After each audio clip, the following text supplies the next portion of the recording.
Hello বন্ধুরা, এখন এই জেলগুলো দিয়ে আমরা আপনাদেরকে চকলেট বানিয়ে দেখাবো। দেখতে থাকেন আমরা কেমন চকলেট বানাই, আপনারা আমাদের সাথে থাকেন। এই যে এটা এই দুইটা আমরা এগুলো সব এখন ঢেলে নিব। ঢেলে নিয়ে এখন আপনাদের জন্য আমরা চকলেট রেডি করে দিব। আপনারা দেখতে থাকেন। এখন আমরা কালোটা ঢেলে নিলাম, চকলেটটা ঢেলে নিলাম, তারপরে আমরা ঘিটা ঢেলে নিলাম, তারপরে আমরা পেস্ট দিয়ে দিলাম। পেস্ট দিয়ে এখন আমরা নাড়াচাড়া করছি, আপনারা দেখতে থাকুন। এখন আমরা আরও অনেকগুলো দিয়ে দিব। দিয়ে দেখেন আমরা এখন কি বানিয়ে নিই। দেখছেন অন্যরকম একটা কালার হয়ে গেছে। এখন আমরা এটা খাওয়ার উপযোগী করে নিব।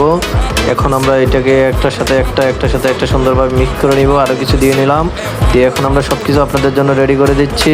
আপনারা এখন দেখতে থাকেন এটা এখন কি কালার হয়ে যায়, অবাক করা কালার করে দিব। এখন আমরা এটাকে পুরাটাকে একসাথে মিশিয়ে নিব। মিশিয়ে নিয়ে এখন আমরা অন্য একটা কালার, পুরাটাকে একটা কালার করে নিব। এখন এটাকে পুরাটা আমরা বিস্কিট কালার করে নিব। আপনারা দেখতে থাকেন এই যে কিছুটা বিস্কিট কালার হয়ে গেছে আমাদের এটা মোটামুটি কাছাকাছি হয়ে গেছে। এখন এটা খাওয়ার উপযোগী হয়ে গেছে। দেখতে থাকেন গাইস, কি সুন্দর হয়েছে তাই না? কি ওয়াও!